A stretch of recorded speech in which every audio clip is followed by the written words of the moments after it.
Yep. Nice to meet you. Thanks for all the work.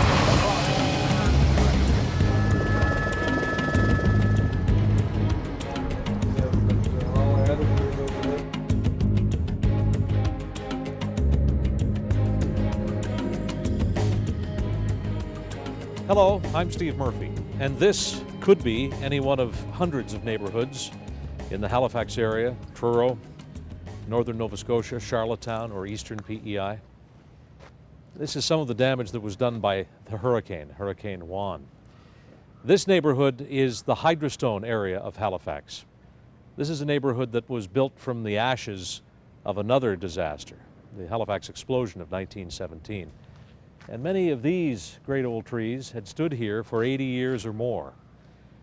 It took another natural disaster to tear them up.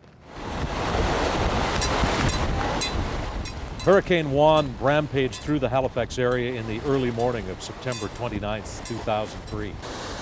With the sustained winds at 150 kilometers per hour and gusts even higher, there was loss of life and extensive destruction and damage to property, and of course, thousands of trees. Some of the hundreds of thousands who lost power in the hurricane have asked us to share the story as it was told in the hours during and immediately after Hurricane Juan. What we have for you tonight is a chronological synopsis of the arrival and the impact of Hurricane Juan as it was reported by ATV News. But I've got a tropical disturbance to talk about which could have an effect on our weather by early next week, by Monday, as soon as Monday. And the weekend itself, I got some windy, showery weather in that forecast too, but not all. The number 15 you mentioned before we went to break? The tropical number 15. Disturbance? Does it have a name? Not yet. Oh, well, it's if it becomes a storm, it'll be Juan, Tropical Storm Juan. Okay. It is relatively quiet on the Halifax waterfront at the moment, the proverbial calm before the storm. Although, as you can see, the wave action in the harbor is now picking up, and most of the boats have been moved to more sheltered areas in Bedford Basin. The Navy fleet has been secured as Hurricane Juan blows in from the south. Now live further to the west, it is beginning to rain in Mahone Bay. Nothing like what is going to be happening within about 3 or 4 hours from now. The Mahone Bay area in the western end of the likely landfall zone. And now to the scene at the National Hurricane Center in Dartmouth. The forecasters there have been watching the storm now for several days. We will be going live to the Hurricane Center in just a few minutes. Hurricane Juan has now increased more in its forward speed. Take a look at the satellite right now, and I'll tell you that the latest news from the Hurricane Center is that it is moving towards Halifax at a rate of 46 kilometers per hour, and that is expected to increase as well. I think you can see the wind has really picked up down here on the waterfront, and if it looks quiet on the water, at least, it certainly is. You were mentioning earlier about a number of vessels that have been moved. I spoke with DND at the Navy dockyard, and they've moved the fleet, repositioned it to get ships like HMCS Preserver out of the way of most of the wind. Let us go live to Peter Boyer, who's program manager at the Hurricane Center. Peter, thanks very much for making a few minutes for us. We very much appreciate it. My pleasure. Let's begin with your latest expectations of the where and the when of the landfall. Looking for landfall just a little bit later than we've been thinking all day, perhaps closer to midnight. We were concerned about it making landfall anywhere from Mahone Bay to just east of Halifax. We're not as concerned about the Mahone Bay area now, more over to St. Margaret's Bay and perhaps as far over as Lawrencetown. We're going out sailing just before the hurricane. This is going to be great. This is going to be so much fun. So windy right now. We ran into people from North Carolina as we were coming into town who have just lived through Hurricane Isabel last week, and they commented, they said, we can't believe nobody's doing anything in this town to get ready for this. I know, and you probably won't. I mean, you'll probably see people leaving stuff out because we've never had anything. And really, you know, I think I'd have to see it to believe it.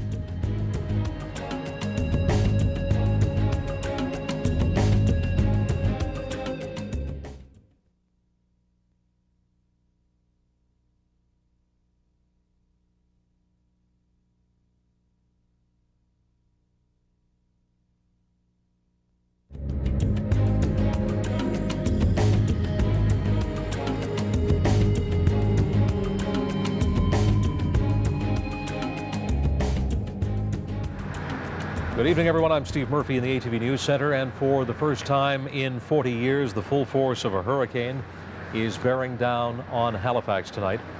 40 years ago, it was Hurricane Ginny. Tonight, it is Hurricane Juan. It's just off the coast now. Landfall expected in the HRM in about a half hour, but in the meantime, there are evacuations being ordered. And in fact, all residents of the low-lying coastal areas in the HRM, those living in areas that would be less than 6 feet above sea level between Sambro and Clam Harbor, are being ordered to leave their homes. And this includes residents of urban and suburban waterfront and harborfront properties in Halifax and Dartmouth.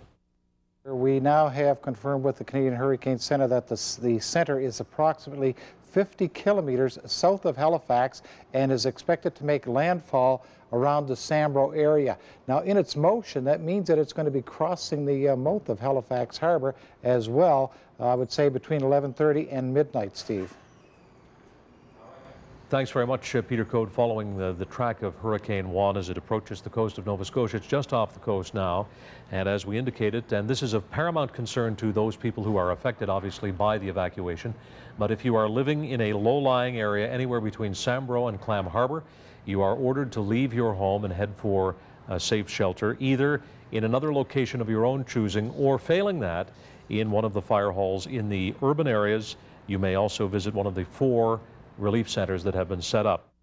ATV's Joanne Clancy is live in downtown Halifax. What is the situation where you are, Joe? Hi, Steve. I am live, as you suggest, out on the waterfront, and the wind and rain pelting down. I don't know if you can see behind me here, but there's almost 24 people down on the waterfront with us here tonight. And one of them is actually a man who studies hurricanes. His name is Chris Miller. Chris, what brings you down to the waterfront? Well, this is what I do my research on, so I thought I'd come down and have a look. This is, a once-in-a-decade kind of opportunity, maybe longer. You don't think it seems a little crazy with the wind and the rain and all the evacuation orders to be out tonight? It is a little bit crazy, but with hurricane landing just sort of west of here, it's going to put the waters up really high in Halifax Harbor. So I study storm surges, and this is kind of what I wanted to see, so I decided to come on down. Is there much evidence that people have been heeding the order to evacuate by 11:30?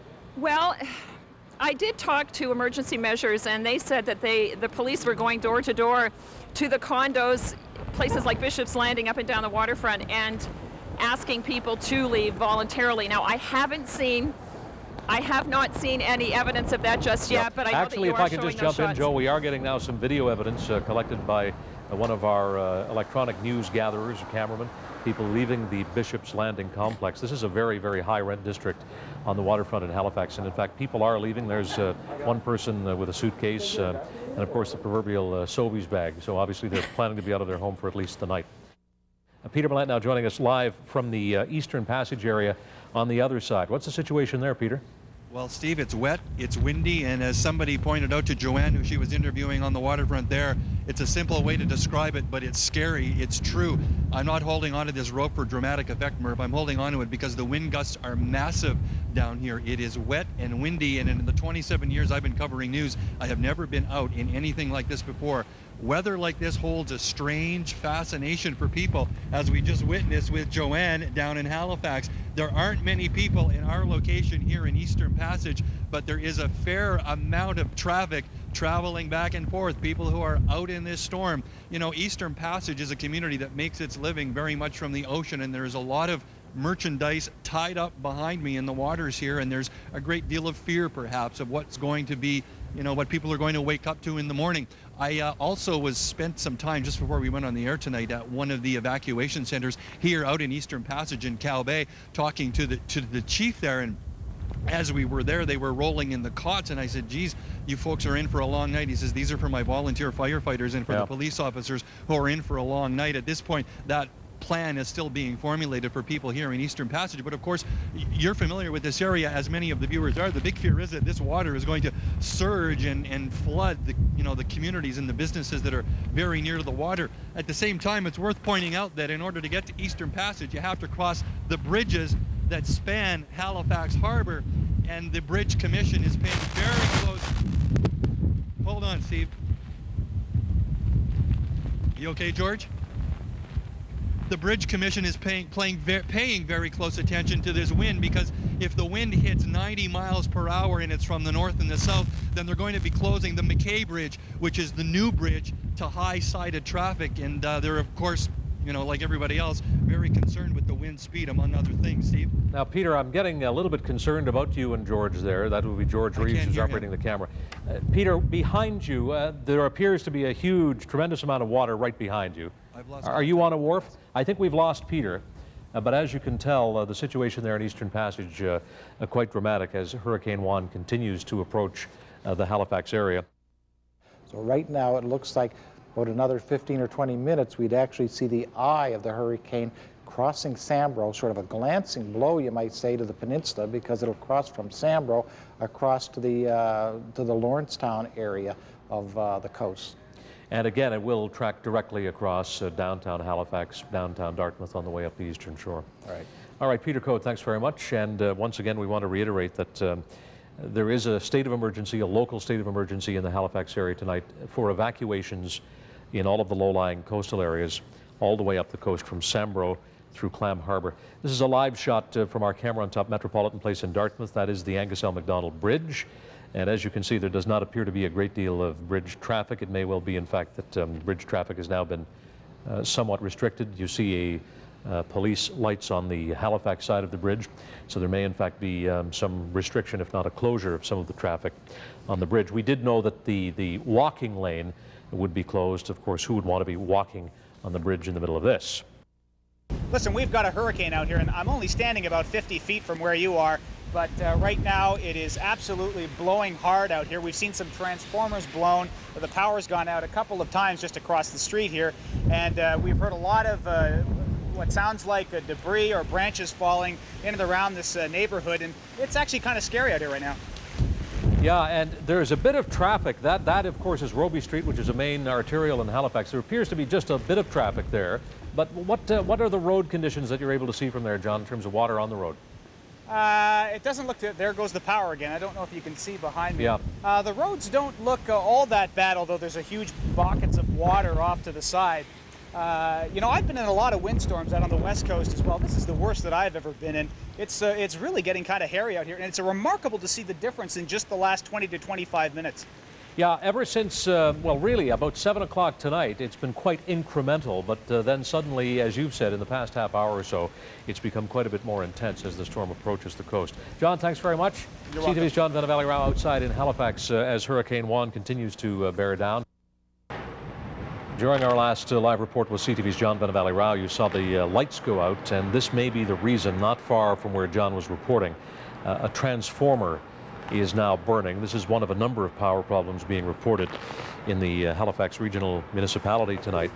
There were earlier power problems, in fact, in the emergency center in Dartmouth, from where all of the emergency measures are being coordinated in this storm. And we're also hearing of reports, sporadic power failures in the eastern part of the HRM.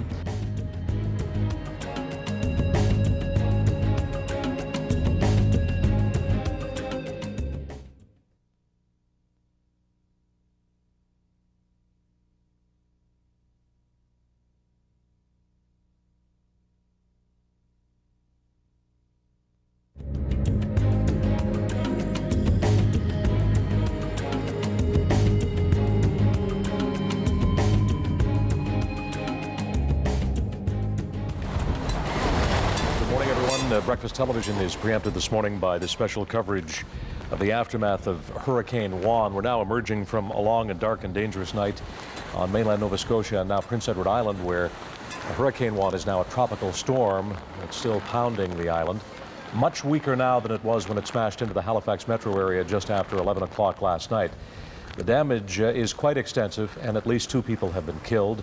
Power remains out this morning for hundreds of thousands of people, and a local state of emergency in Halifax remains in effect this morning. All of the schools are closed in the Halifax Regional Municipality, in Nova Scotia's Colchester County, Cumberland County, East Hants, and Pictou County.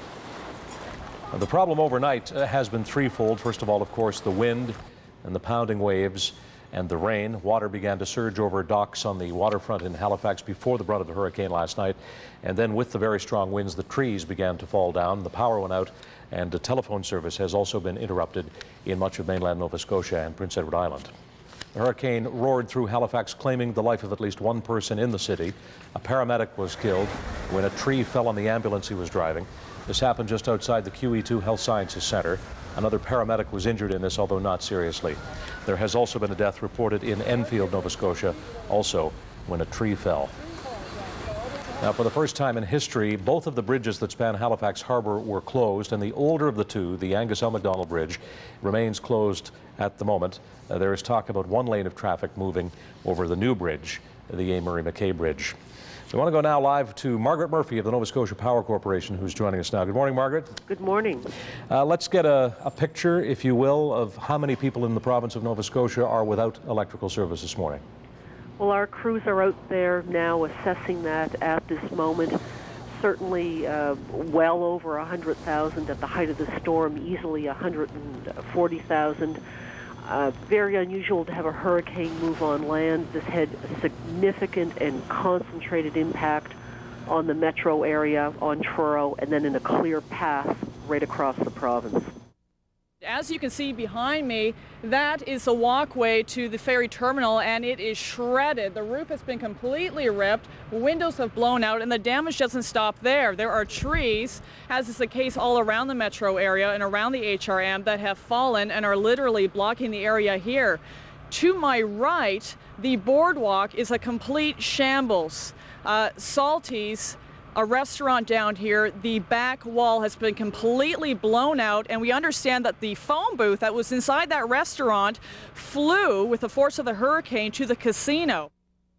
And let's get a closer look at some of the damage behind you. That is the ferry terminal. There appears to be a lot of rubble, a lot of debris. That's right. I'm going to step away for a moment, and Kevin Doyle's going to, I don't know, I hope you have a clear sight of that now, but you can see that the roof has just been ripped apart. The windows on the left-hand side heading down towards Dartmouth are completely blown out. And as for the Dartmouth side of the ferry, we understand there has been extensive flooding, not severe building damage, but a lot of flooding inside. And of course, obviously, the ferries aren't running today, and who knows when they'll return to service. But the harbor here is scattered with debris, and quite a sight indeed. I know observers here are certainly shocked by what they see this morning. All right, there is quite a picture emerging here at First Light this morning. Ann, thank you very much. You're welcome. ATV's Andrew on the waterfront in Halifax. Ann mentioned that the ferries are not running in the HRM this morning. There is also no Metro Transit service anywhere in the HRM. And again, I'd like to repeat that if you're watching us here on ATV and ASN this morning, chances are you're not in the affected area.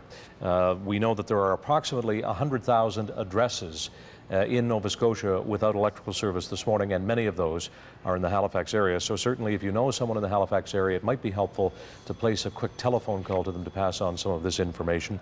Also, we know that Prince Edward Island has been very hard hit by Hurricane Juan, which is now downgraded to a tropical storm. The island still being lashed by winds and rain, and many, many thousands on the island are also without power, as are a significant number of people in Colchester County in the area from Truro to Tatamagouche. 200 people from this apartment in Dartmouth were forced out of the building after 4 of the units collapsed, and at least 3 people were trapped for a time. When it was over, however, no one was hurt. Probably 100 yards. There was a partial brick wall collapse in one of the apartments that came down across the doorway. It trapped the people inside. The police arrived on scene first, and they were able to gain entry through the wall and get the people out. As far as I know, the people were uninjured. Come on out.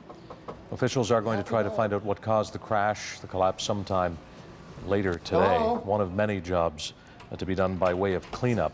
The major problem in the Halifax area this morning, beyond the lack of electrical service, is tree fall. Halifax is a city of very old and mature trees, and many of the main thoroughfares in Halifax, of course, are lined with trees, many of which have been ripped from the ground, and others of which have just lost huge, tremendous tree limbs.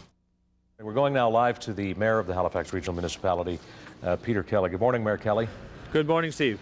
Mayor Kelly, in a city that has a lot of problems this morning, what do you and the EMO officials consider to be the major problem in Halifax at the moment? basically with the amount of power outages that are going on, with the amount of trees that are down, and with regards to the power lines that are down as well. We're trying to get a handle on to the degree of severity now that it's a daylight, and our crews are in full operations and trying to get things cleaned up as quickly as possible.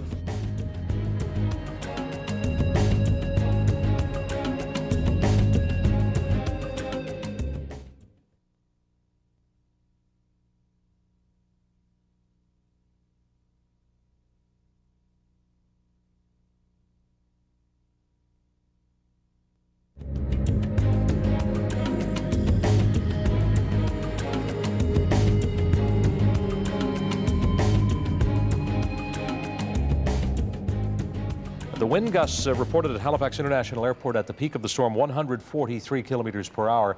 I heard one report earlier this morning of a wind gust of 177 kilometers per hour at Shearwater.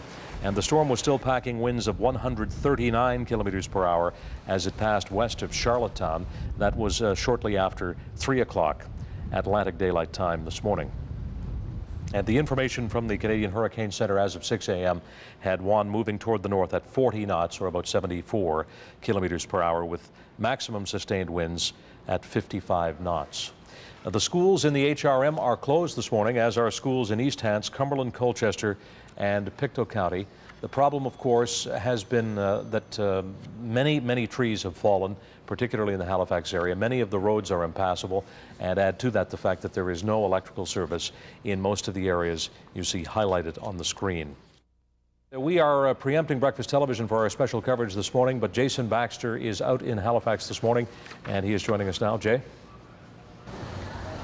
Steve, right now I'm on Willow Street. You can see a lot of people they're certainly not driving to work this morning, but they're walking to work or just coming out to check the damage for themselves.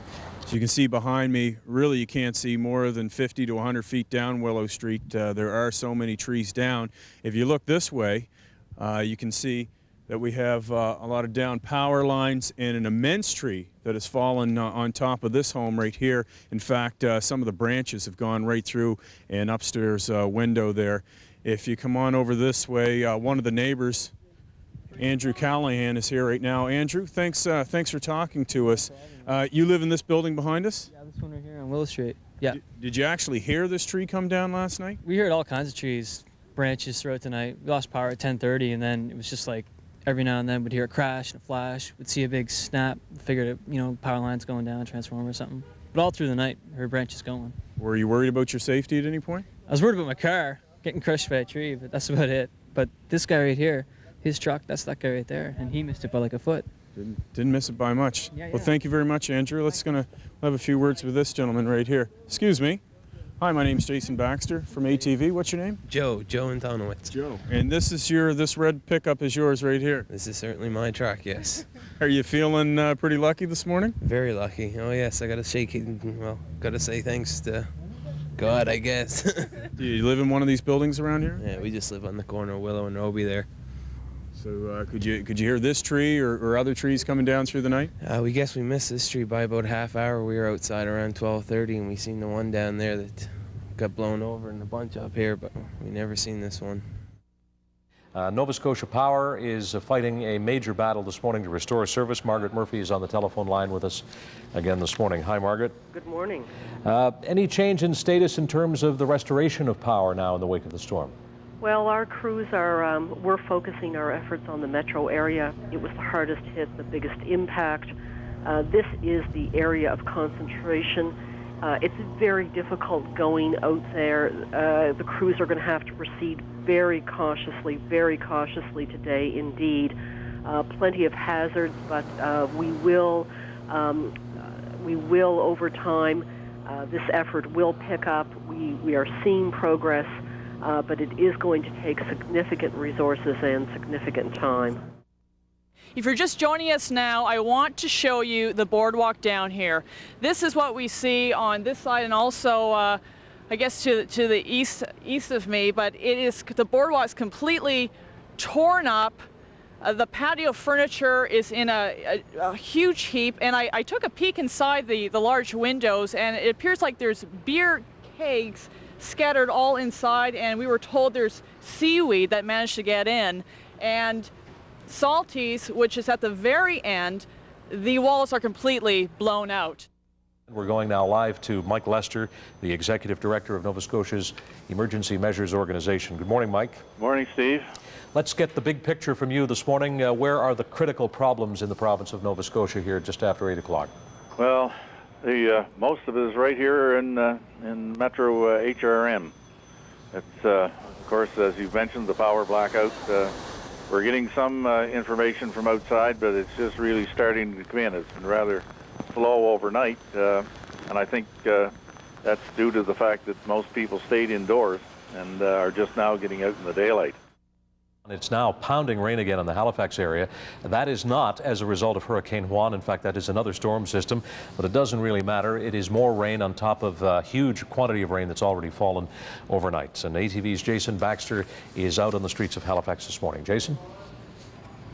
Steve, with first light this morning, it's becoming increasingly obvious that this is going to be a familiar scene across Halifax. We are on Waterloo Street right now, where you can see an enormous tree has come down, just grazed this house across the street, but it's come, if you walk around this way, you can see it and a smaller tree have crashed into the deck and porch area of this home over here.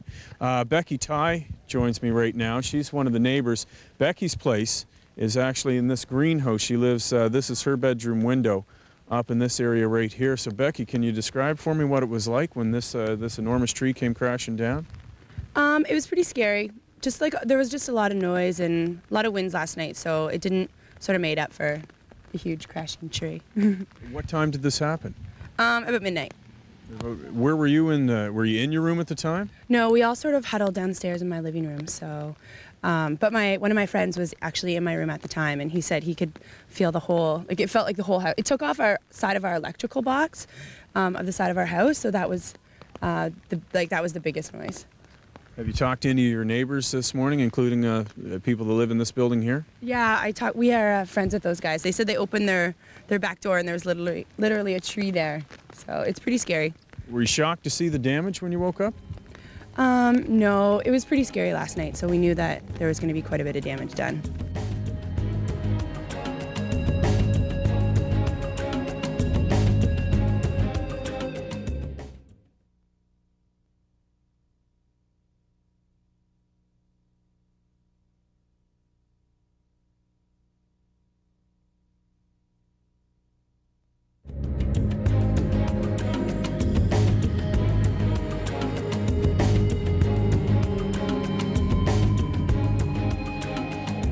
A scant 12 hours later, by noon on Monday, September 29th, in the full light of a beautiful summer-like day just like this, the full extent of the damage and the destruction was all too visible.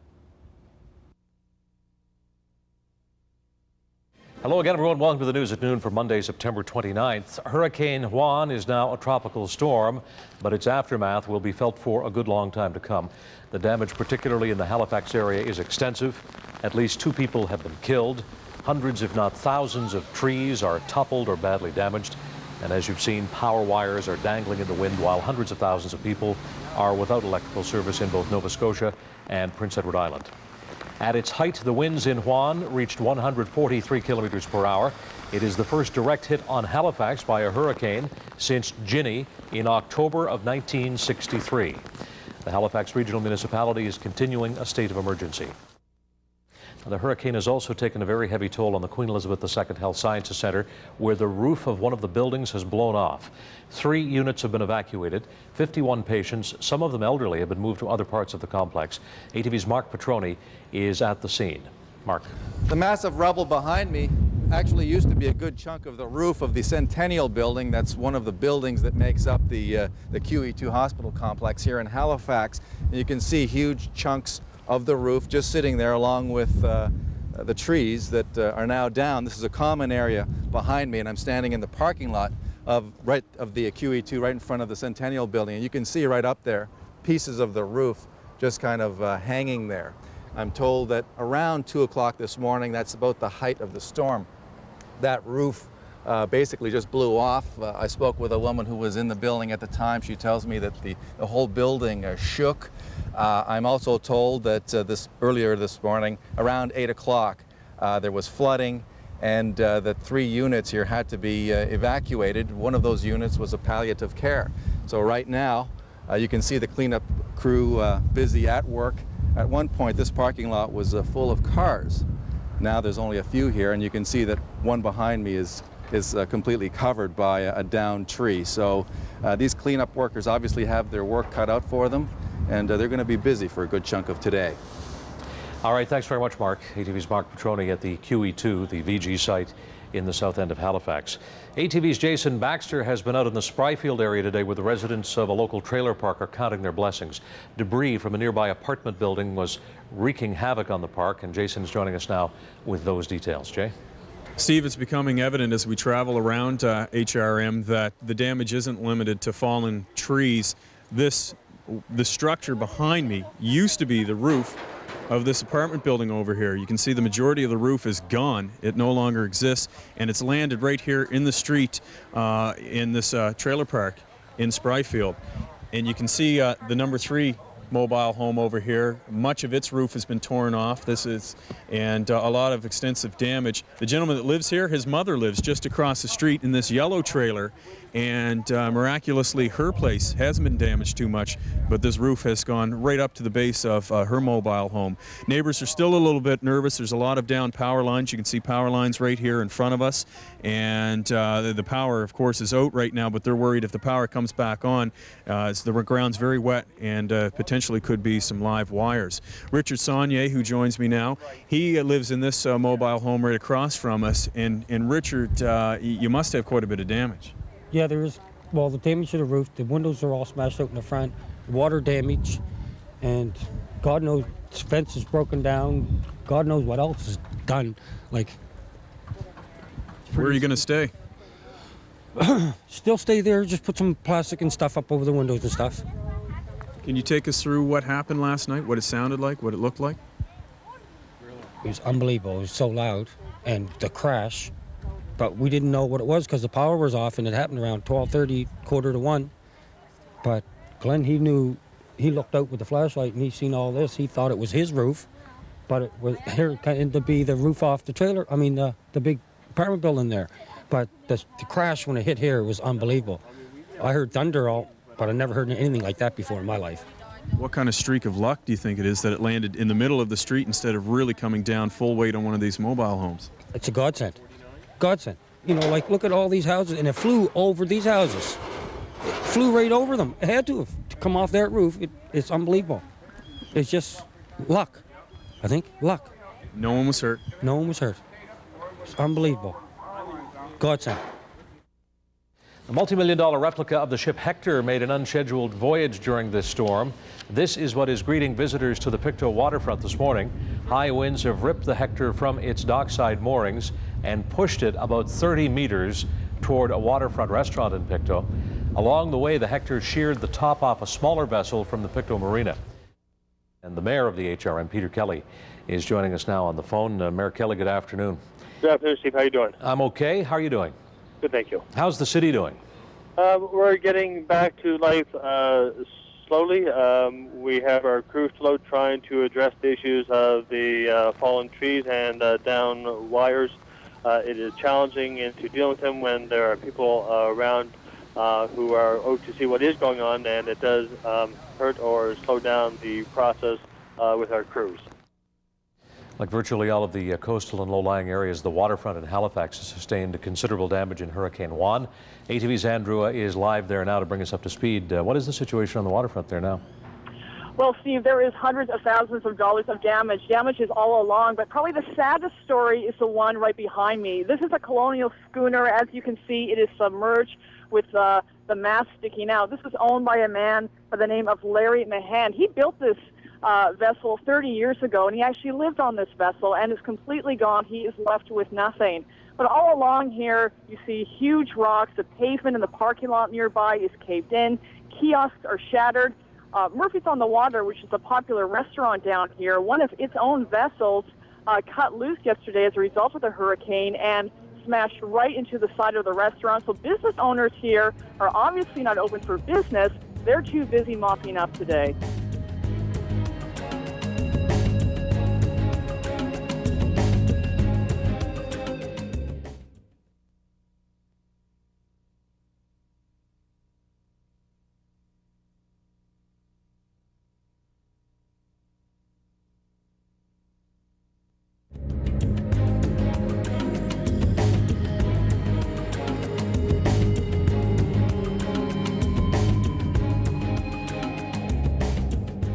Good afternoon, everyone. It's 30 seconds past 5 o'clock. I'm Steve Murphy with a special edition of Live at 5 and the ATV Evening News. For the first time in 40 years, the city of Halifax has sustained a direct hit from a hurricane. There is extensive damage to trees and buildings and boats, and at least 2 people have lost their lives. Tens of thousands are still without electrical power in both Nova Scotia and Prince Edward Island, where the general election has gone ahead today despite the storm damage. And there is plenty of damage. We want to bring in a special guest. Mr. Ham, could you Premier come over Ham? here? Sailor John Ham, one of the many people wandering around on the waterfront here today. What was it like at your house last night? Noisy.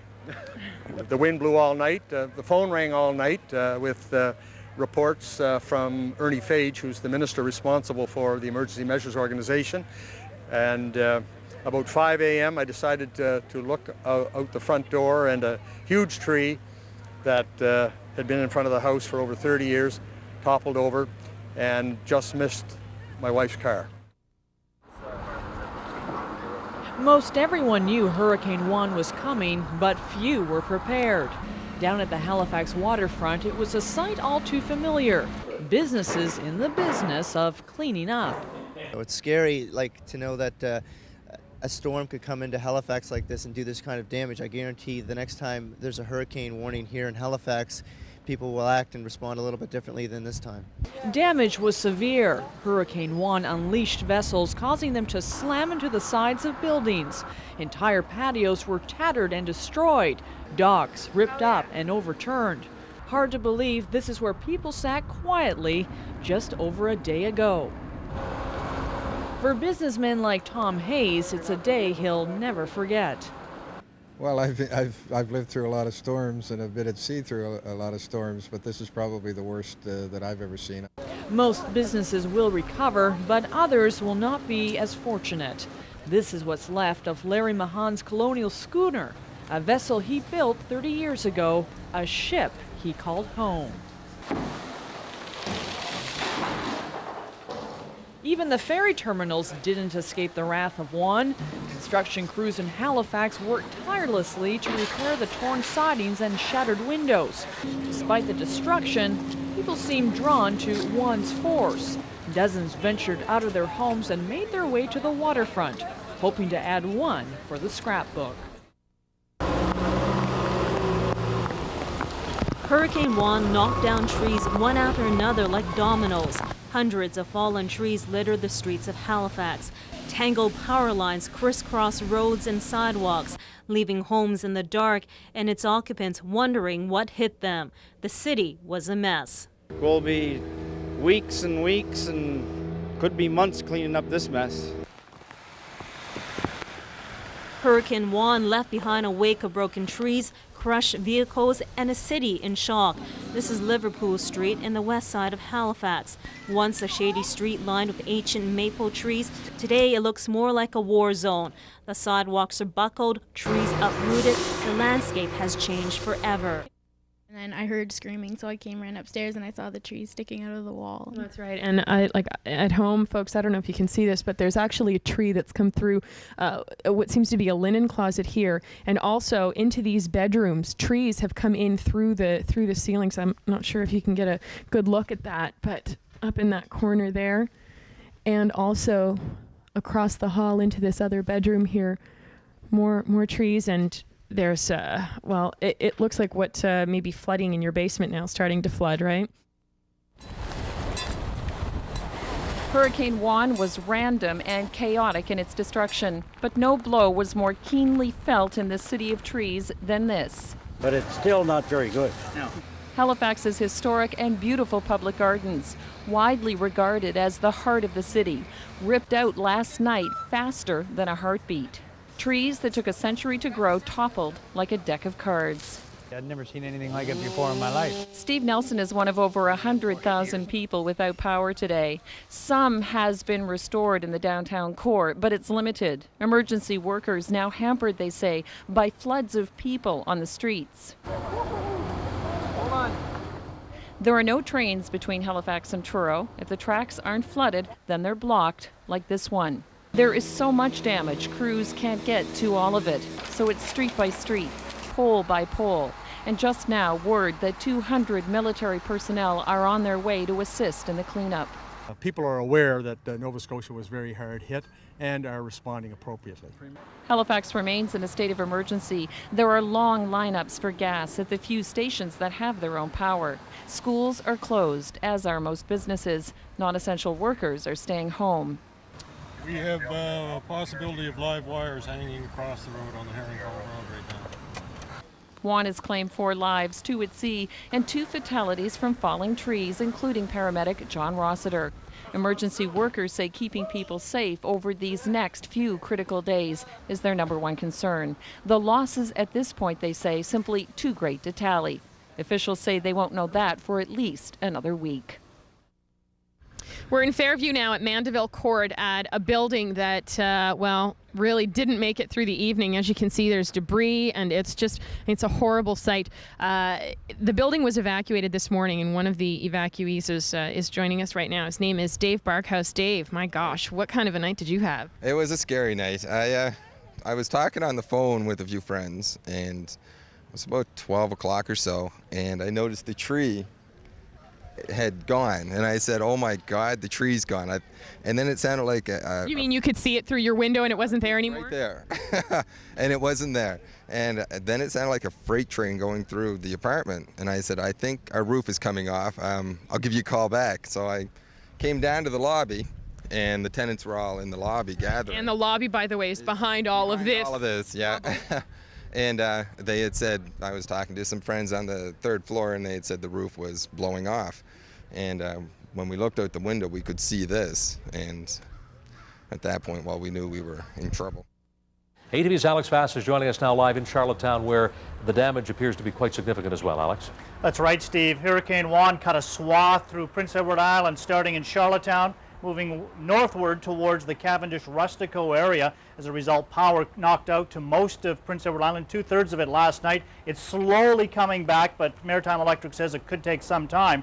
But the first place hit, the Charlottetown waterfront.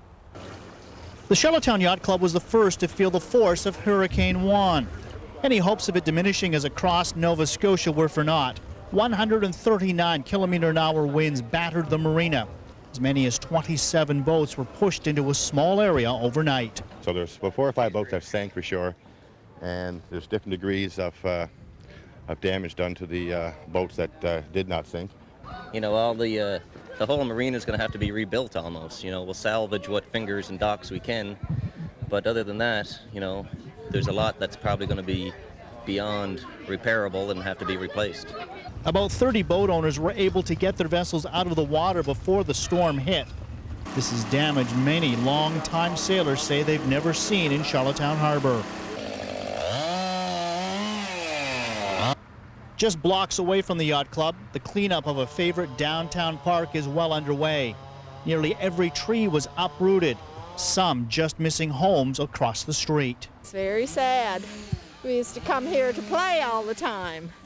I think it's just absolutely heartbreaking. It really is. This is, for the people in this neighborhood, this is tragic. The cleanup will take days. Trees are down all across Charlottetown. Power crews are doing what they can to restore electricity. At the height of the storm, 44,000 islanders were without power. Maritime Electric crews are getting help from NB Power and St. John Energy and are working as fast as they can. Steve, I've never seen anything like this, and most of the people who live around here in Clyde River and New Haven haven't seen anything like it either. But Islanders are tough and resourceful, and they're already cleaning up. No one here has ever seen anything like it. 3 generations of one family have lived here. The McPhees loved their big trees, but last night they came down hard and fast. When I finally stepped out here and I looked, and my whole yard was completely covered with this great big huge tree. And my meat shop and my garage were completely flattened. The McPhees weren't the only ones hit. Out on the highway, a long line of telephone poles lie on the ground. Further on, there are more sections of downed poles. There are also demolished barns just up the road. This farming family was fortunate in one sense. Their cattle were outside last night, and the section housing their horses remained intact. A little further along, and another century-old barn was left in ruins.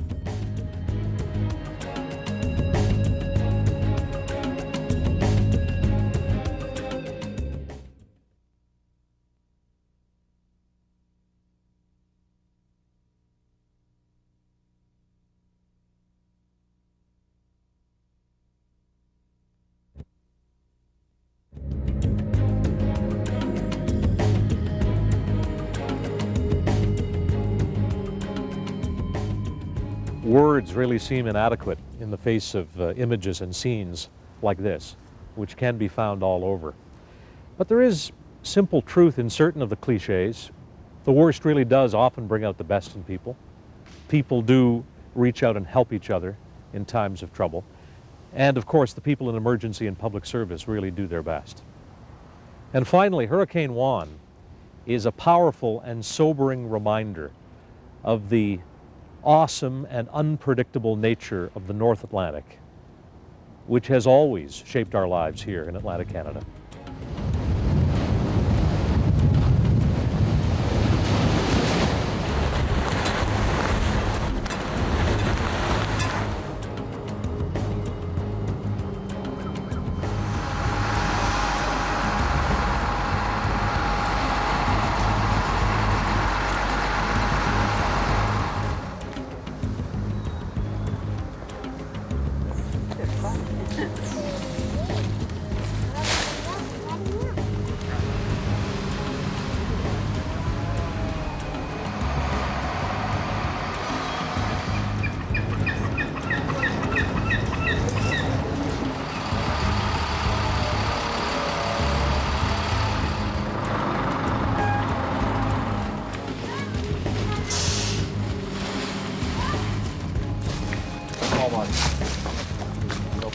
And you know, Hi, nice Merrick Keller. to meet you.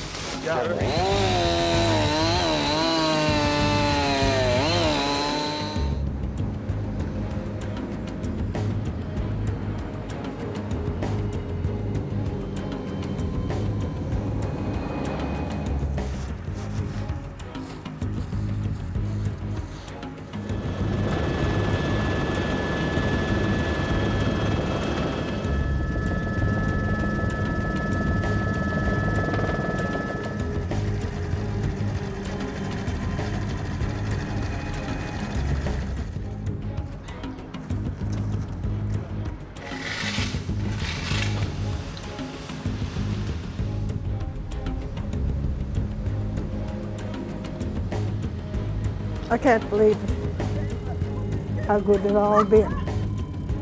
I don't think I've ever had so many hugs in my life.